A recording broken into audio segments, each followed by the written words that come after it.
I beat Coffee Caravan less than 48 hours after I bought it. Well, at least what's currently available of it.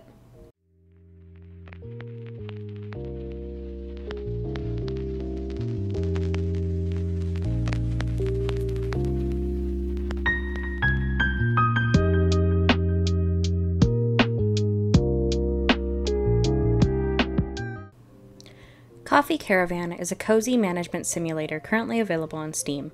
It's developed by Broccoli Games, which is based in the Czech Republic, and comprised of a husband and wife named Ondra and Elena. Sorry if I've mispronounced their names. If I have, please let me know the correct pronunciation in the comments.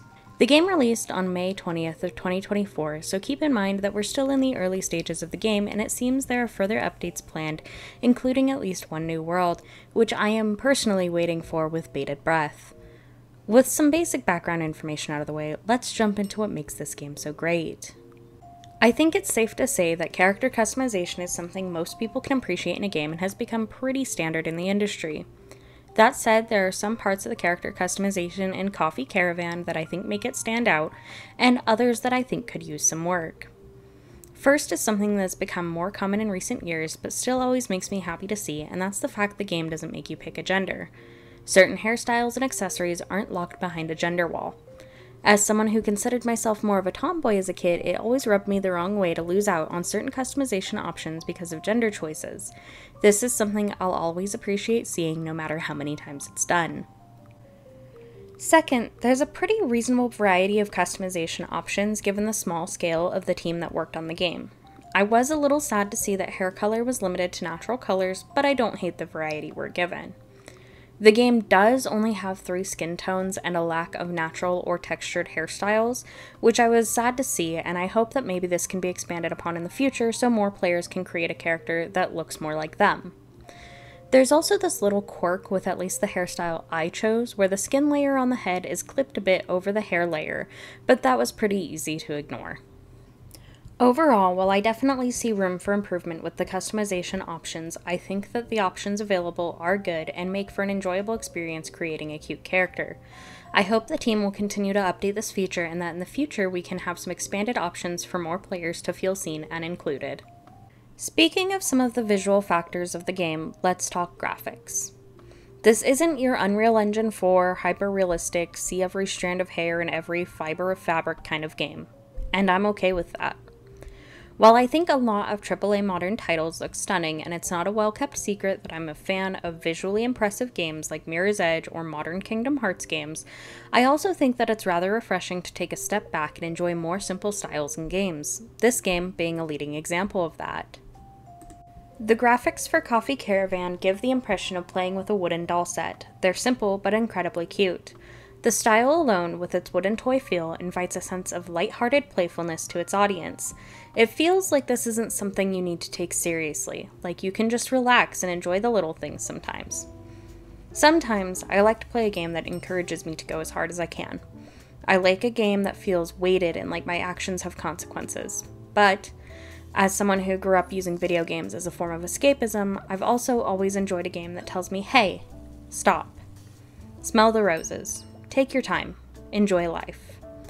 When I was a kid, I played a lot of games. Mortal Kombat, Call of Duty, Halo, Kingdom Hearts. But some of my fondest memories of escapism came from games that didn't have a sense of urgency. Games like Endless Ocean, where you explored the shallows and depths, learning about sea animals, befriending them, and where you were often rewarded for taking your time and noticing the little details. Games like Animal Crossing, where the only threat was a tanuki asking for more money to expand your house or forgetting to save before you quit and getting lectured by a cranky mole. Oh, and having your face privileges taken away, but that only happened if you had friends. Or multiple memory cards you used to pretend you had friends. Anyways, I've gotten off topic. All of this is to say that the graphics of Coffee Caravan do as they were, I believe, intended to do. They make the player feel a sense of ease and relaxation. They make you feel like you're playing, not like an adult plays a video game, but like a child plays with their toys. And that's something I'll never get enough of.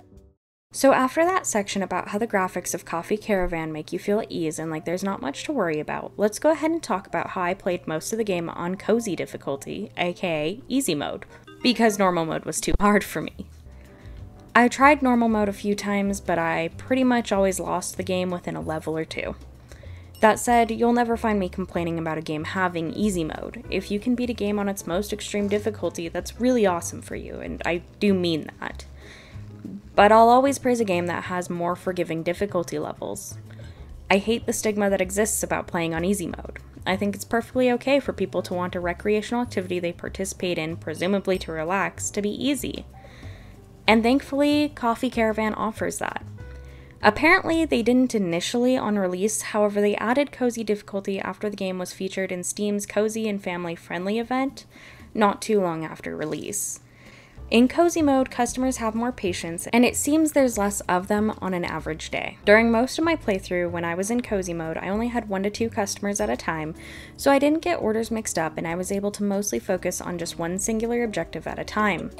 This made the game more accessible and relaxing for me, and I'm glad the dev team decided to add it as a feature. Coffee Caravan has a ton of fantastic drinks you can add to your menu in both the coffee and tea worlds. You start with one kind in either world and work to eventually buy all the recipes available for both menus. Buying all the recipes in Coffee World is how you unlock Tea World, and presumably buying all the recipes in Tea World will be how you unlock the Ice Cream World once it's available. However, I don't believe that's confirmed at this time. You have drip coffee and espresso as your base recipes in Coffee World, being able to work up the recipe tree to unlock things like flavored lattes, Americano, a flat white, and more. I really loved the variety, and honestly this game had me craving coffee so bad within the first 10 or so minutes of playing it. I do wish that boba was available in the Coffee World menu and not just the Tea World menu, as I myself love an iced caramel latte with boba pearls, but I know most boba drinks are made with tea or fruit, so I understand that not being an option with the limited resources used to make this game.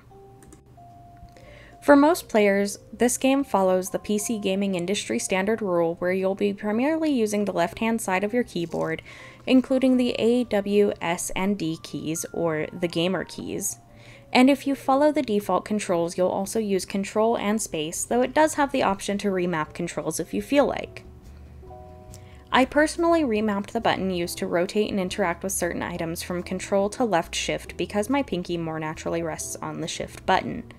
It does look like there is also controller support, though I didn't try this as I for the most part enjoy playing games with my keyboard.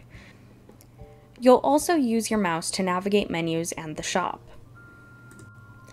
Gameplay is essentially as simple or demanding as you want. Level progression works by choosing between the available levels in the map that you would like to visit.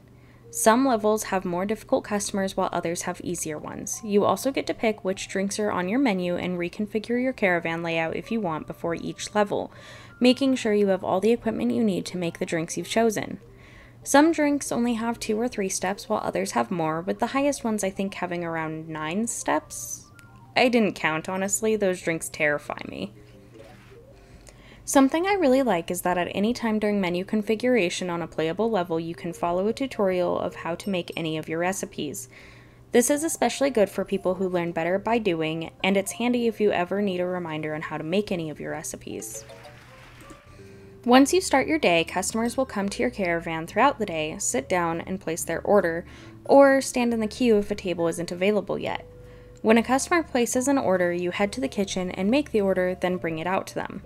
Alternatively, in some levels, if you have a small menu or enough counter space, you can just have one of each drink ready to go, immediately take your pre-made drink to the customer, and then start working on replacing it while they enjoy the one you gave them. I used this strategy on more than one occasion. The reason I chose this strategy is because the main threat is your customer's patience. In cozy mode, customers are twice as patient compared to regular mode, which can be especially helpful when your menu has more complicated recipes, like flavored lattes or boba smoothies, as these take longer to prep even if you have several of the ingredients all ready to go. If their patience runs out though, it's game over. You keep the items you've unlocked in your current size of caravan, but you're back to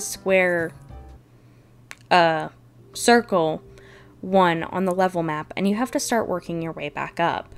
Overall, I really appreciate that the degree of difficulty is up to the player in both the literal difficulty setting as well as your menu customization. I like that you can lay out your caravan in the way that works best for you and your playstyle, And you can change it up if you realize something isn't working for you or you need to adjust things based on your menu. That you can reference tutorials easily and as many times as you need. I also love that it's honestly pretty easy to pick up and figure out. Tutorials aren't 20-minute long, unskippable nightmares, but they're definitely present and they're simple, clear, and straight to the point. You're not thrown in with no idea what to do, but you aren't stuck in tutorial hell. To wrap things up, while I think there's room for improvement here and there, Coffee Caravan is lighthearted, nice to look at, easy to learn, and fun to play. I highly recommend picking this game up and giving it a try if you're looking to expand your cozy game library. I think that about does it. Until next time, stay cozy.